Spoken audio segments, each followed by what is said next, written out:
السلام علیکم پیارے دوستو، کیا حال ہے آپ سب کے؟ مجھے امید ہے کہ آپ سب لوگ بالکل خیریت سے ہوں گے۔ ذرا آج آپ کے لیے جو ویڈیو لے کے آئی ہیں اس کا موضوع ہے ہجرت حبشہ۔ اس ویڈیو سے پہلے والی ویڈیو میں ہم نے دیکھا کہ نبی پاک صلی اللہ علیہ وآلہ وسلم نے جب اسلام کی تبلیغ شروع کی تو کس طرح سے قریش مکہ آپ کے اور آپ کے دوسرے ساتھیوں کے دشمن ہو گئے اور آپ کو اور آپ کے دوسرے ساتھیوں کو طرح طرح کی تکالیف پہنچانی شروع کر دی۔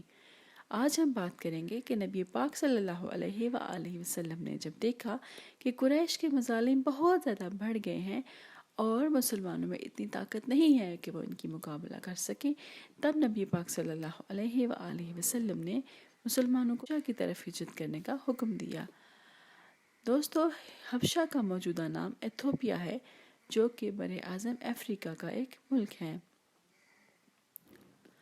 حضور پاک صلی اللہ علیہ وآلہ وسلم کا حکم ملتے ہی تقریباً 11 مردوں اور 4 عورتوں نے دین کو بچانے کے لیے ہجرت کی۔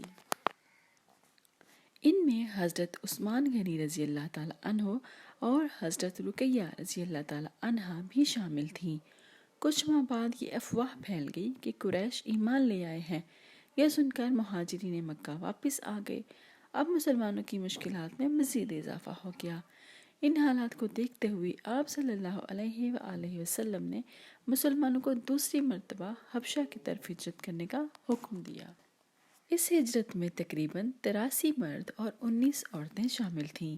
ان میں آپ صلی اللہ علیہ وآلہ وسلم کے چچا زاد بھائی حضرت جعفر بن ابو طالب رضی اللہ تعالی عنہ اور ان کی بیوی اسماء بنت امیس رضی اللہ تعالی عنہ، حضرت مقداد بن اسود رضی اللہ تعالی عنہ اور حضرت عبداللہ بن مسعود رضی اللہ تعالی عنہ بھی شامل تھے۔ مسلمانوں کو حبشہ میں پناہ مل گئی اور وہ سکون سے رہنے لگے۔ قریش کو یہ سن کر بہت تکلیف ہوئی اور وہ برداشت نہ کر سکے، لہٰذا انہوں نے وہاں کے عیسائی بادشاہ نجاشی کی طرف اپنے 2 آدمیوں کو بہت سے تحائف دے کر بھیجا تاکہ وہ مسلمانوں کے خلاف انہیں بھڑکا سکیں۔ بادشاہ کے پاس جا کر انہوں نے اسے سجدہ کیا اور کہا، ہمارے خاندان کے کچھ لوگ آپ کے ملک میں آ گئے ہیں، انہوں نے اپنا نیا دین بنا لیا ہے اور ہمارے معبودوں کو برا بھلا کہتے ہیں، آپ ان کو ہمارے حوالے کر دیجئے۔ نجاشی نے کہا، پہلے میں ان سے بات کروں گا۔ اس نے مسلمانوں کو دربار میں بلایا۔ جب مسلمان دربار میں آئے تو انہوں نے بادشاہ کو سجدہ کرنے کی بجائے اسلامی طریقے سے سلام کیا۔ بادشاہ نے مسلمانوں سے ان کے دین کی بابت دریافت کیا تو مسلمانوں میں سے حضرت جعفر بن ابی طالب رضی اللہ تعالی عنہ نے بہت جامع اور مؤثر تقریر کی۔ انہوں نے کہا، اے بادشاہ، ہم ایک گمراہ قوم تھے، بتوں کو پوجتے اور مردار جانوروں کا گوشت کھاتے تھے، رشتہ داروں کے حقوق ادا نہیں کرتے تھے، بے حیائی کے کام کرتے تھے اور پڑوسیوں کے ساتھ برا سلوک کرتے تھے۔ ایسی حالت میں اللہ نے ہم میں سے ایک رسول بھیجا ہے جس کی سچائی اور ایمانداری سے سب اچھی طرح سے واقف ہیں۔ انہوں نے ہمیں اللہ کی طرف بلایا، بتوں کو پوجنے سے روکا، نماز اور روزہ کا حکم دیا، رشتہ داروں اور پڑوسیوں سے اچھا سلوک کرنے کی ترغیب دی اور بدکاری سے دور رہنے کی تاکید کی۔ لہٰذا ہم ان پر ایمان لے آئے ہیں اور جو احکامات وہ لے کر آئے ہیں ان کی پیروی کرتے ہیں۔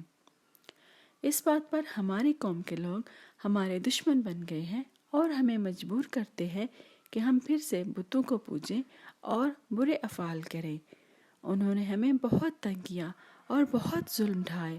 آخر جب ہمارے لیے دین پر چلنا مشکل ہو گیا تو ہم اس امید پر یہاں آئے ہیں کہ یہاں ہم پر ظلم نہیں ہوگا۔ اب یہ ہمیں واپس لے جا کر پھر ظلم و ستم کا نشانہ بنانا چاہتے ہیں۔ حضرت جعفر رضی اللہ تعالی عنہ کی یہ تقریر سن کر نجاشی نے کہا، آپ رضی اللہ تعالی عنہ اپنے نبی صلی اللہ علیہ وآلہ وسلم پر اترنے والی کتاب میں سے کچھ سنائیں۔ پیارے ساتھیوں، حضرت جعفر رضی اللہ تعالی عنہ نے قرآن کریم سے سورہ مریم کی چند ابتدائی آیات پڑھیں، جن کو سن کر نجاشی اور اس کے درباریوں کی آنکھوں میں آنسو آ گئے، اور وہ بولا، اللہ کی قسم، یہ وہی کلام ہے جو حضرت عیسیٰ علیہ السلام لے کر آئے تھے۔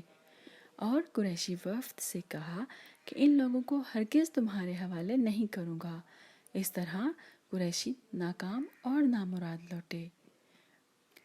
پیارے دوستو، اب تک کے لیے اتنا ہی، پھر اور پیاری سی ویڈیوز کے ساتھ زارا آپا دوبارہ آئیں گی۔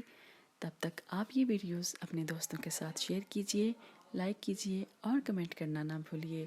اگر آپ میرے چینل پر نئے ہیں تو پلیز اسے سبسکرائب کیجئے اور بیل آئیکن کو دبائیے۔ انشاءاللہ پھر ملیں گے، اجازت دیجیے، اللہ حافظ۔